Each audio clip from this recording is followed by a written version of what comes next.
Business and Professional Communication, Chapter 12, Delivering Professional Presentations. Learning Objectives. Describe the 4 common delivery methods of communicating ideas. Identify ways of maximizing presentation effectiveness. Describe tips a speaker should consider when addressing the media. Recognize tips to make an effective question and answer session after the actual presentation, and interpret the power of visual and auditory aids as supplements to the speech presentation. Methods of delivering your presentation. Trying to decide which method of speaking works best for your situation. Well, there are 4 kinds. Let's look at the 4 more in depth. The first is manuscript speaking. The advantages of manuscript speaking are that there is no worry about forgetting the speech. One simply writes. It allows for the careful crafting of words. What occasions work best for manuscript speaking? Times of crisis, press notes by a government, statements to the press by business firms, generally after bad publicity, or statements by educational leaders after, again, generally bad events. The cons to using manuscript speaking is that it is not always interesting due to a lack of sincere vocal presentation. Sometimes it is the least effective as it seems rehearsed and disingenuous.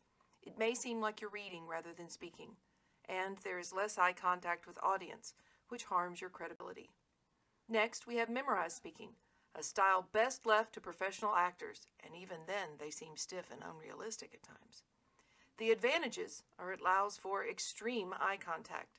The disadvantage is that one may forget what was rehearsed, and it may sound like the speech is memorized, so credibility is lost. You may not be able to adapt to the audience, as changes in the audience may indicate the speaker mid-speech couldn't be noted and accommodated. The appropriate occasions to use a memorized speech may be when accepting an award, but be careful not to sound insincere, when introducing a speaker, an excellent time to use this method, and when making a short announcement. Third is impromptu speaking. Impromptu speaking is delivering a speech without any preparation. It is frequently a simple response to a question or a reply to a comment. Sometimes it could be a reply to an invitation to speak that you weren't really expecting. The advantages are that it seems very conversational. You can have direct eye contact with listeners, and it is enhanced without notes or a script. You can customize a message to the audience as the speaker reads the audience during the speech. Some disadvantage. There are some special skills needed, skills that can be learned and polished. There is a need to be trained how to speak from the hip without making it sound rehearsed. It can lack coherent organizational structure unless one learns the most effective means of delivering impromptu speeches, such as having an intro, a body with 2 points, and a good conclusion. Be careful of gathering facts and information. It is not always possible and thus requires a good deal of known information from the topic at hand.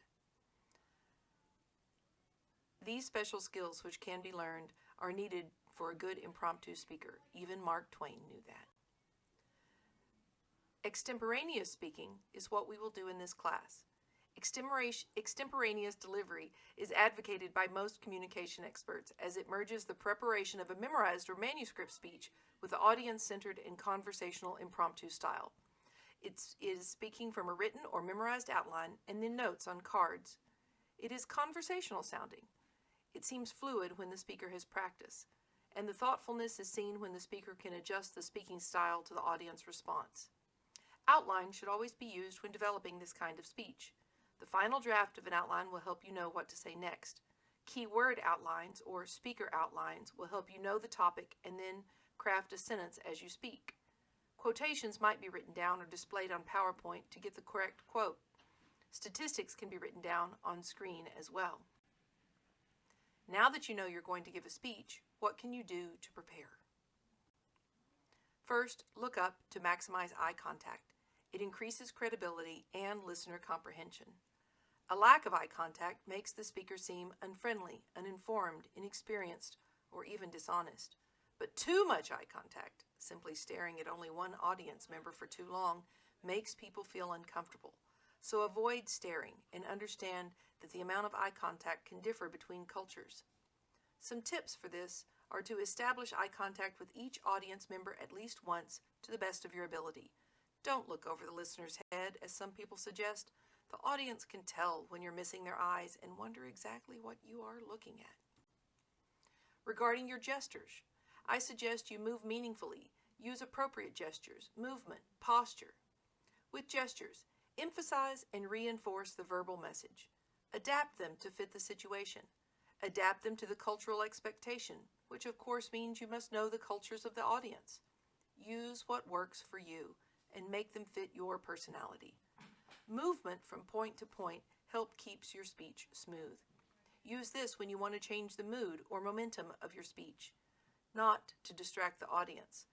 And you can use movement to reduce physical barriers or to signal a new idea or tone of the speech. Regarding posture, it is a strong nonverbal cue of confidence. It increases your communication's credibility and power, and it communicates the overall intensity of the message. Facial expressions should be appropriate. Your face is the primary source of emotion. It is an opportunity to set the emotional tone. You must have a genuine expression of feeling. Some tips. Make sure it's appropriate to the message. Present somber news with a serious expression and funny stories with a smile. You should monitor your personal appearance. Look good. Your personal appearance affects the response of the people as it impacts your credibility enormously. You should adapt to the norms of the situation. Dress one level up from the audience. If they are casually dressed, the speaker should be in business casual. If they are in business casual, the speaker should be in more formal business attire. Some guidelines. Get an expert opinion if you are uncertain. Avoid distracting clothing and wear more conservative clothing to increase credibility. Regarding your vocal delivery skills, volume refers to the fundamental aspects of voice. It is determined by the amount of air projected through your larynx. Intensity is necessary to make your points, and this is sometimes best done with volume. Articulation is the enunciation of the speech sound. It takes more energy and can be practiced. Pronunciation shows the conformity of words to standard English. Mispronouncing something can be a distraction from your credibility. The pitch is determined by how high or how low the voice is. It should have a natural variation. Pitch plays a significant role in understanding the meanings of the words. If you find yourself having to use a microphone, let's talk about that. Lavalier microphones are the clip-on type, mostly used by news people or interviewees. It is worn on a collar or a lapel and requires no particular care as it is meant to pick up your voice. A stationary microphone is attached to a lectern or desk or can be handheld. It can pick up the voice from a couple feet away. Handheld microphones should be placed directly in front of the mouth as they are made to catch sound from inches away. Some tips for using a microphone. Speak clearly and crisply. Test the microphone. Don't tap or pound on the microphone as it can damage the microphone. And talk directly into the microphone in your normal voice. Practice with the microphone that you are going to use. Sometimes you may feel you have to speak to the media. A good leader will have something interesting to say. When adapting your presentation to the media, here are some good guidelines. Establish good eye contact with the interviewer. Vary your vocal reflection. Appropriate postures and gestures are necessary. In order to prepare for a video camera speech, tone down your gestures. Wear solid colored clothes, as stripes and prints are very distracting on camera. Keep the presentation short and choose your words with care and style. One of the more stressful parts of any presentation are the questions at the end. Responding to questions. Anticipate the kinds of questions by analyzing the audience beforehand. Repeat and rephrase the question to give yourself time to formulate a response. Go ahead and ask yourself the first question and stay on message. Listen carefully and non-judgmentally. If there are hostile questions, use it as an opportunity to score points with your listeners. Restate the question, again, to give yourself time to formulate a response. Acknowledge emotions if they are running high in the room. Don't make the issue personal. You will lose credibility if you choose to do that. And get to the heart of the issue. This requires thinking, which means that you've analyzed the audience and anticipated their response and needs. Presentation aids such as Prezi and PowerPoint can enhance the speech for the audience and the presenter. If done correctly with primary images, the audience will visually connect with the speaker's points. If a speaker chooses to use just words and bullet points, the speaker runs the risk of simply reading to the audience, which is very frustrating. A benefit to the speaker is that these aids help the speaker stay on topic without note cards, which allows for better eye contact. Rehearsal will give the speaker a real understanding of what image is next and the words that will accompany the image. Why use presentation aids?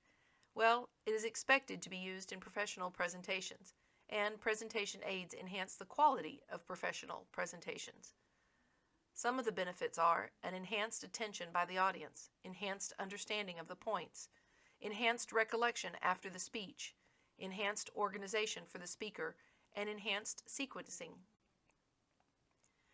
Designing presentation aids. First, some guidelines. Make them easy to see, make them simple, maintain consistent visual themes, and communicate numeric data visually. Keep it full of images. For the listeners, they prefer concrete and visual information. Handouts may be given if they are given before or after the speech. Handing things out during a speech is distracting unless the speaker pauses for all listeners to get the copy. This time of silence is difficult for any speaker, experienced or not. Walk through the information rather than pointing to a number-laden sheet. Types of font. Typeface is a particular. Use words sparingly. Keep the sights and sounds simple. Time the display of the slide appropriately. Change slides with each point. It is better to have more slides and go through the images on those slides quickly than to stay on one image beyond that image's topic. Maintain unity of your images, using clip art and other images, but give credit to the source. Using presentation aids is important that you rehearse and make eye contact with the audience. Talk about the presentation aids rather than just showing them. Do not pass objects among members of the audience as it can be distracting. If you have given handouts, tell the listener what part of the handout is being discussed. Number the pages on the handout, and project the content of the handout onto the screen for better communication. Chapter 12, Delivering Professional Presentations.